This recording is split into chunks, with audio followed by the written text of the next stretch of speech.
So it is official. The Atlanta Hawks have moved on from their number one pick, Zachary Ricochet, after just 2 years. And I'm not gonna lie, it's looking pretty bad. So we gotta check out what the trade looks like in total. And honestly, they gave up not that much for him. So what happened is the trade went down. Atlanta Mavs Hawks, Atlanta Mavs Thunder giving up Zachary Ricochet for 3 picks, sending him to the Mavs. They get Lou Dort now from this trade. I think it's it's weird. They weren't using Zachary Ricochet anyway. He didn't receive any play time when the playoffs started. He actually only got like I think a game or two to even play, and even which he wasn't playing well this season. He was actually out of rotation from the last year, and last year they actually played him a lot more minutes. So it's interesting that now they're moving off of him, their number one pick, just already in a 2 years already. So growth and development in the NBA definitely does not exist like they said it does.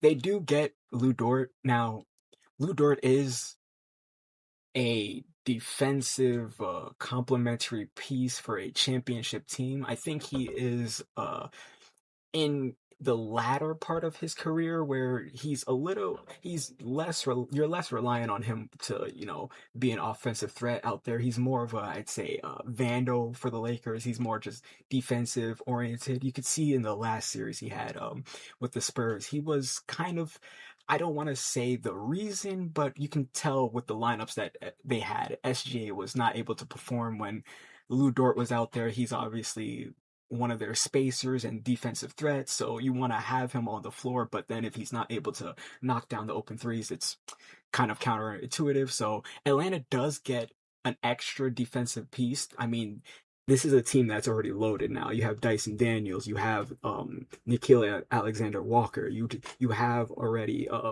Jalen Johnson. They play great on the ball defense. Now I can see them having Lou Dort in that starting lineup position as a roamer, which makes Atlanta interesting. I don't think Atlanta grows into top like a top tier contender. I definitely think they're like six. But they're gonna be like six because they're not a team that has an offensive threat yet. Jalen Johnson is coming into his own. He made the All NBA team and All Star team last year, but as an offensive playmaker, he's not somebody yet to efficiently in playoff settings get you 25 to 30 consistently, as we can see in the last one.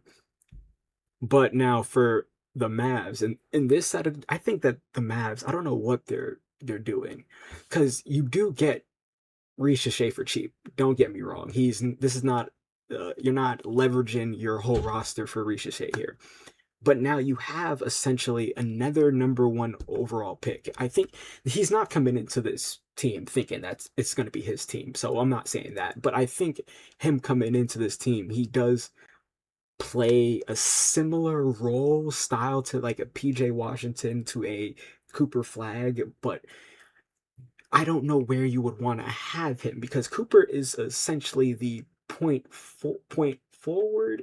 Like they want to have him on the ball more than off the ball because he is the the future for that team. He is going to be the playmaker going on after Kyrie and whatever Kyrie decides to do after they um decide after his contract is up, what like route they want to go to as far as playmaking, as far as offensive like versatility, if they want to run the team through like a LeBron style, like having like Cooper Flag at the point.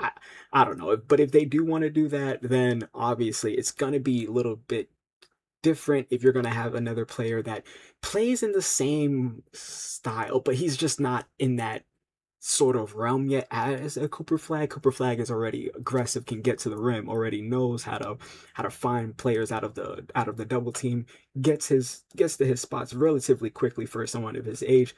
But Ricochet is in that same boat. Is a I would say he's a floater. I want to say he roams around the outside. He likes to take the open shots that he is getting. He's not necessarily a physical driver of the basketball. From what I see, he's somebody that is he can grow into like a PJ Washington style, not a defender, but like of an offensive threat. He's gonna be able to, make the smart plays, make the easy runs, and be able to defend when need to. But he's not gonna be the all-star caliber player that he was drafted number one to be, which is of course not his fault.